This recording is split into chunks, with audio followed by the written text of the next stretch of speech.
एकदम मौसम में बदलाव आता है तो उस समय जो फ्लू है, फ्लू के केसेस बढ़ जाते हैं, कॉमन कोल्ड के केसेस एकदम अचानक से बढ़ जाते हैं क्योंकि सीज़न में वेरिएशन होता है, टेम्परेचर के अंदर जैसे गिरावट होती है।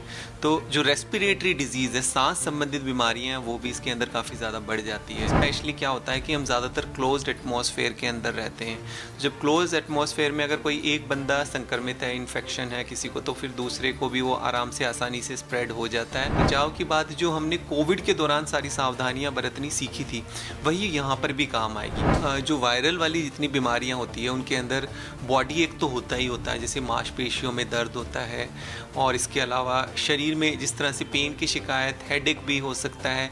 तो ये सभी वायरल और फ्लू के लक्षण। आप देख रहे हैं know the times Punjab Kesari TV. मौसम बदल रहा है, ऐसे में लोगों को फीवर और गले में खांसी हो रही है। इसकी क्या वजह है और क्या क्या सावधानी बरतनी चाहिए, हमारे साथ मेडिकल एक्सपर्ट समीर भाटी जी हैं। भाटी साहब, जिस तरीके से मौसम में बदलाव हो रहा है, क्या क्योंकि लोगों को काफ़ी नज़ला जुकाम भी हो रहा है और साथ ही साथ खांसी हो रही है और खांसी भी सूखी हो रही है, तो लोगों को क्या सावधानी बरतनी चाहिए? बिल्कुल, देखिए जब हम सर्दियों की बात करते हो और इनफैक्ट जब एकदम मौसम में बदलाव आता है तो उस समय जो फ्लू है, फ्लू के केसेस बढ़ जाते हैं, कॉमन कोल्ड के केसेस एकदम अचानक से बढ़ जाते हैं क्योंकि सीज़न में वेरिएशन होता है, टेम्परेचर के अंदर जैसे गिरावट होती है। तो जो रेस्पिरेटरी डिजीज़ है, सांस संबंधित बीमारियां हैं, वो भी इसके अंदर काफ़ी ज़्यादा बढ़ जाती है क्योंकि जो हमारी ह्यूमिडिटी में बदलाव की वजह से जो वायरस है वो ज़्यादा समय तक एटमॉस्फेयर के अंदर रहता है। तो किसी भी तरह से जैसे हम बात करते हैं छींकने खांसने से ये एक दूसरे को स्प्रेड हो सकता है क्योंकि जो ये वायरल इलनेस होती है कोई भी एक इंसान से दूसरे इंसान को आसानी से फैल सकती है। और जैसे सर्दियों में स्पेशली क्या होता है कि हम ज़्यादातर क्लोज्ड एटमॉस्फेयर के अंदर रहते हैं। तो जब क्लोज एटमॉस्फेयर में अगर कोई एक बंदा संक्रमित है, इन्फेक्शन है किसी को, तो फिर दूसरे को भी वो आराम से आसानी से स्प्रेड हो जाता है। और इसके अलावा जैसा हम देखते हैं कि अभी ये जो दौर है ये फेस्टिवल्स का दौर भी रहता है, तो फेस्टिवल्स के अंदर मार्केट वगैरह में बहुत ज़्यादा भीड़ 4 गुना अधिक हो जाती है। तो इसकी वजह से भी एकदम से हम सडन स्पाइक देखते हैं, जैसे अभी फ़िलहाल हम केसेस देख ही रहे हैं। अभी कुछ दिनों तक जिस तरह से हम डेंगू के केसेस देख रहे थे क्योंकि बीच में कुछ टाइम बारिश आई थी, उसके बाद अभी कॉमन कोल्ड और कफ़ के जो है काफ़ी मामले हैं। और इसकी जहाँ तक बचाव की बात है, देखिए बचाव की बात जो हमने कोविड के दौरान सारी सावधानियाँ बरतनी सीखी थी, वही यहाँ पर भी काम आएगी। यहाँ पर भी आप अपनी साफ़ सफाई का विशेष तौर पर ध्यान रखें, जैसे आप हाथों को सैनिटाइज करें। जब भी कहीं आप इस तरह के इलाके के अंदर जाएं या कहीं इन्फेक्टेड जगह को आप टच कर रहे हैं, आप मास्क ज़रूर पहनें क्योंकि मास्क आपको किसी भी तरह की जो वायरल इलनेस है या सांस संबंधित जितनी भी तरह की बीमारियां हैं उनसे आपको अच्छे तरीके से प्रोटेक्ट करेगा। इसके अलावा जैसा हम अभी देख रहे हैं कि ज़्यादातर लोगों को आँखों के अंदर इरिटेशन और ये सब प्रॉब्लम भी होना शुरू हो गया। तो इसमें सबसे ज़रूरी है कि जैसे हम बाहर गए, बाहर जाने के बाद जब हम अंदर आते हैं तो हम आँखों को अच्छी तरह से वॉश करें, फेस को ठीक तरीके से धोएं। ये छोटी छोटी बातों का अगर हम सावधानी बरतेंगे तो इससे निश्चित तौर पर फ़ायदा होगा। और एक बहुत महत्वपूर्ण बात कि हम बाहर का किसी भी तरह से जितना हो सके कि आप कहीं पर भी कुछ खा रहे हैं उसमें साफ़ सफाई का विशेष तौर पर ध्यान रखें। कई बार कि उससे भी आपको किसी भी तरह का इन्फेक्शन लग सकता है। बहुत ज़्यादा ठंडी चीज़ों का अधिक सेवन ना करें। पूरे कपड़े ठीक से पहन के रखें क्योंकि अभी जैसे मौसम में बदलाव आ रहा है और आमतौर पर लोग थोड़ी सी लापरवाही करते हैं।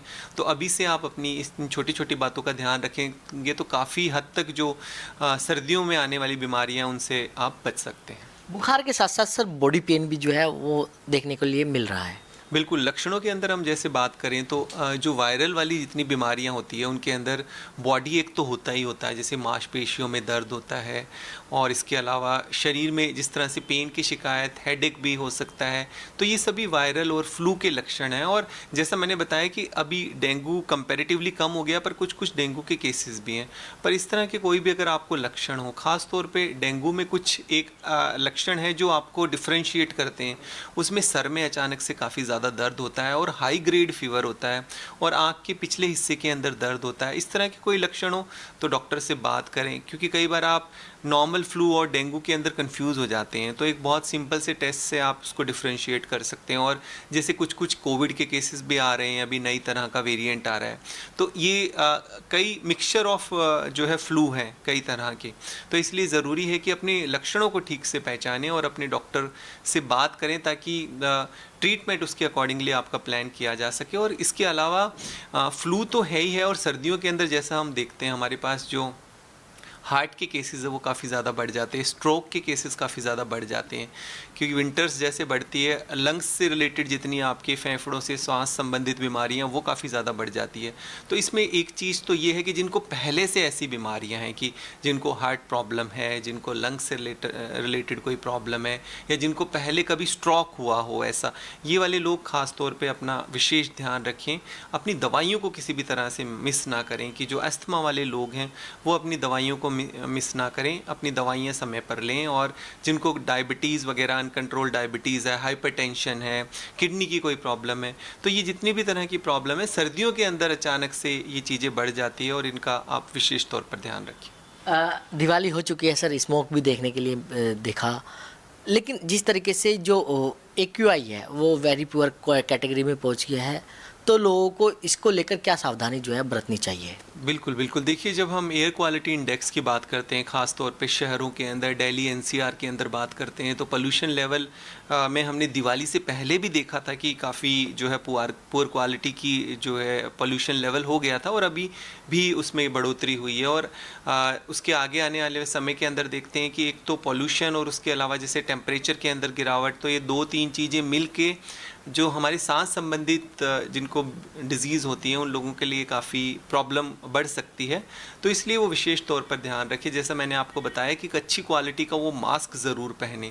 और कई बार हमारे जो बुज़ुर्ग भाई बहन हैं और इसके अलावा जिनको पहले से कोई इस तरह की हार्ट की या सांस संबंधित बीमारियां हैं, कोशिश करें कि वो सुबह के समय में, जिस समय पोल्यूशन लेवल ज़्यादा होता है, वो पार्क में सैर करना अवॉइड करें, और जब धूप निकल जाती है उस समय अपनी वो सैर कर सकते हैं।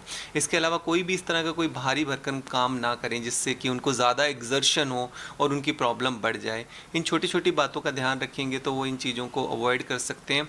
पोल्यूशन से हमें छोटे बच्चों को, न्यूबॉर्न बेबीज़ को बचाने की ज़रूरत रहती है, उनका हमें विशेष ध्यान रखना ज़रूरी है। इसके अलावा अगर हम घरों के अंदर की बात करें तो घरों में कोशिश करें सुबह शाम को खिड़की फिर बंद ही करके रखें, कि जब पोल्यूशन का स्तर ज़्यादा है, आपको पता है आजकल हम आराम से अपने मोबाइल फ़ोन के अंदर चेक कर सकते हैं कि अभी पोल्यूशन स्तर क्या है, तो खिड़कियां दरवाजे अगर आप बंद रखेंगे, और ह्यूमिडिफायर वगैरह का और इन सब चीज़ों का भी आप इस्तेमाल कर सकते हैं, इनसे भी काफ़ी हद तक फ़ायदा होता है।